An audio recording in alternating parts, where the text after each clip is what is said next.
Yeah, 2 days out, just walked off the practice field, just building up to Friday night. And again, I know we've talked a lot about it already, but awesome opportunity for our football team to go up against, a very good football team in Oklahoma and Coach Venables. And so I'm looking forward to everything that comes about here in the next 2 to 3 days. All right, appreciate it, Coach. Let's go ahead and start with Jeff Spiegel. Go ahead, Jeff. Hi, Kalen. I know it's next man up, whenever someone's injured, but could you tell me, Josh Cuevas, what does he bring to the table when he's out there for you? Experience, oh, athleticism, just consistent in everything. Knows his assignment. He's been in the system now 3 years, and so he can kind of do it all. He's comfortable in the box, on the line, flexed out, all the little things that we really utilize our tight ends for. He's just extremely comfortable doing it. Let's go to Charlie Potter next. Yeah, Coach, I was actually going to ask about Josh and Danny Lewis too. Just what have you seen from those guys in terms of their progress and maybe their availability for Friday? Yeah, both of them will be available. And so again, the progress continues to happen. And, Danny's is just going to continue to be ongoing like it has. And so, we're just utilizing him just to per certain packages and, because he's not necessarily an every play type of guy as far as just with the limitations he has. And so, he'll be ready to go, but he's a big body in there that we can utilize in ways, and he knows the offense really well also. Chase Goodbread, I'm assuming that's you. Go ahead, you're next. Yeah, Coach, there was some reporting yesterday that Derek Nix is going to be the next receivers coach. Can you shed any light on that at all? I can. Yeah, I'm not ready to talk about that yet. Appreciate the question, but not ready to go there yet. All right, let's next go to Blake Byler. Go ahead, Blake. Yeah, Coach, Jeremy mentioned yesterday that the lights caused some difficulties for receivers last year at Oklahoma. Has that been anything y'all have talked about or prepared for leading up to this game? I know he had the one in particular, that somehow he's either in the lights or not in the lights. I'm not sure what the situation was, but it kind of ate him up, or however you want to word it. But every stadium is a little different, and really, there's no way to replicate whether it's Bryant-Denny Stadium or when we go on the road to these other places. And so, just got to adjust when you're there. Actually, we had a practice under the lights the other night, but really that's not going to do anything for you as far as preparing for the places you go. So we just got to adjust when we're there. There's nothing really to talk about. It's just a road game and all the things that come with it. All right, next is Colin Gay. Hey, Kalen. Obviously, this is a stage that you've been on before in terms of the college football playoff, but it's the first time here at Alabama. What do you remember about how, your demeanor or how you approached the college football playoff when you were at Washington? What similarities do you see from that time? What differences? I just know that across the board, the intensity is just so much fun to be a part of. The playoff environment and just everyone.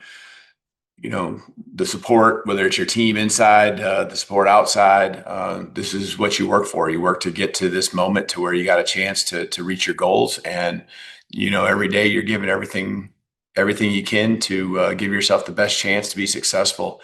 And so, you just got to make sure we stick to our process and every day give everything you got. One thing that is, nice this week is, you're done with finals and guys are graduation and all that's taken care of. And so, you're just really focused on football. And so that's been really good for our guys to be able to lock in that way. But if you're not giving everything you got now, really don't belong here because that's the expectation anytime. And it certainly would be the expectation at this point in the playoff season.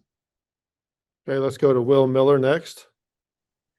Coach, you said before that you thought the running game took steps forward in the first game against Oklahoma this year. With Jam being back out there, what do you expect to see from him and from that part of the offensive attack this time around?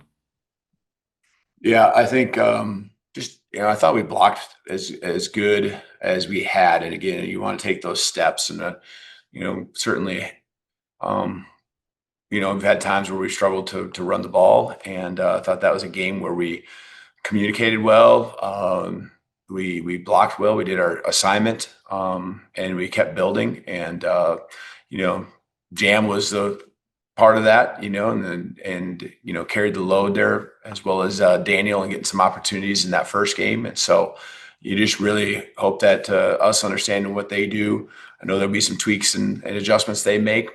We will do the same, but you just really want to build and two teams that again know each other, and so you have your identity, but you also got to continue to find these little tangents that you can add to because we know what they're working on and they know what we're working on. We'll go to Mike Rodak next. Go ahead, Mike. Yep. Yesterday, you announced the signing of Josh Ford out of the portal. Just what did you see out of him from Oklahoma State, and just kind of where do you see him fitting in next year? Yeah, we just need tight ends, guys that are versatile and can do the thing on the line of scrimmage for us and give us some size. And we also need guys that can make the catches and be a threat in the passing game. And so just really feel good about the direction that room can continue to go. We got the graduation of Josh and Danny this year, and so got some good young guys, but could use some veteran guys that have been in the college world a little bit, and he brings that. Okay, we'll go to Matthew Mason next. Hey, Coach, just a special teams question for you. With LT being out, not being on the punt team, just wanted to ask you what this week of preparation has been like, replacing him and kind of fixing what happened on that block punt in the SEC title game. Yeah, it really is nothing that we can't handle other than that situation. I think a lot of it was we had LT for practice during the week there early. And so, just with that game going back, there were limited reps and that certain guys got. And so, we've had 2 weeks and, those guys know what we're doing. It was just a moment that we weren't on our A game there, and you lose guys, and you lose a little bit of that veteran piece, but we got guys that are more than capable. Emily Grace McWhorter is next. Hey, Coach, as you've had a chance to work with the wide receiver room a little bit more this past week, what are you seeing from them specifically as you guys prep for Oklahoma's defense?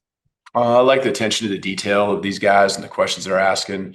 I get in that room every once in a while, but I've been in it more pretty much every meeting here the last week. And so just really like the way they're trying to be dialed in. Good. I just think they're really working together well to add to what we've done before. And Tyler Hughes is a guy that's been in our program. He was with us a few years ago when we were at Washington. He's been back and forth between the Patriots in different capacities, and last year he was the wide receivers coach there. So from a fundamental and teaching standpoint, he understands that position, done it at the highest level, and then also knowing our offensive system.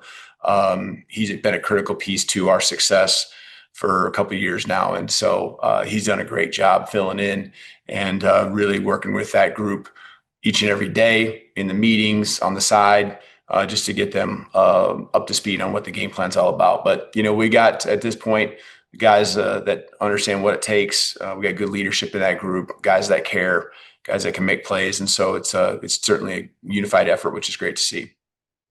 Next, we have a question from Steve Moulton.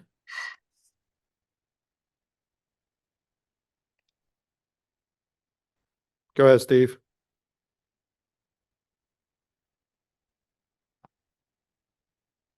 I think it's muted, Steve. Yeah. There you go. You got me? Yep. You got me? Coach, since the last time we saw you, how much healthier do you think your team is heading into this playoff game, Coach? Yeah, I think it's when each guy can be a little healthier. We'll have a few guys back as well. I think that makes a difference. It makes a difference, especially in how you practice. And so, got to go out there, still do it on Saturdays and Fridays, I guess this week. But we got a great opponent across from us too that has a say in that. But I like the temperament. I like the way we're able to go out there and practice with a good tempo and have a little more depth to us too, so you can get more reps, whether it's ones or twos. But every guy's just a little more healthier. I mean, you're going to naturally be that with a week off, and we got that before we had to get back to really work here over the last 8 days or so. Getting ready for Oklahoma. Okay, we have time for a couple more questions. We'll start with Jayla Brown. Hey, Coach, what do you think that you need to see offensively and defensively from this team to win this game this go round? I think it's got to be, we got to play physical. We got to continue to play smart. We do a good job being disciplined. Penalties, for the most part, we had in the Iron Bowl, we had more penalties than normal. But we've done a good job that way. And so, what that does is it keeps you from hurting yourself when you're on offense and not being behind the chains. And, offensively, that's really the theme is, not be behind the sticks. We're going to have to convert on third down, stay on the football field. Field position is important. Obviously, that means taking care of the football. That and special teams is included. I know you're talking offense and defense, but the field flips, 40 plus yards every time you kick the football. So, defensively, to me, it's about identification, and then we just got to tackle and do our job to make sure we keep Mateer, under wraps, because he can do so many things, not just with his arm, but with his feet. All right, our last question will be from Nick Kelly. Hey, Jeremy Bernard and Parker Brosher are two guys that you guys wrestled against Eastern Illinois, give them a chance to heal and stuff. How much have you seen this added rest time benefit those two guys? You talking about the rest right? You talking about the time right now for those? Yeah, I'm talking about the time right now, like just because they were obviously held out for that. Yeah, they got pretty dinged up in both of them in this game last time, and just kept playing through it. And that was something that if we'd had to play that next week, we did. I guess we did play that next week. They wouldn't have been able to go and didn't go. And so, those injuries heal up over time when you're playing. Sometimes there are setbacks. They had a few of those back over the past few weeks, but there's no question that a little bit more time right now has helped everyone. But you're asking about those two. That's certainly the case there for Parker and Germ. All right. Thank you, Coach, for your time. Yeah, thank you guys. Roll Tide.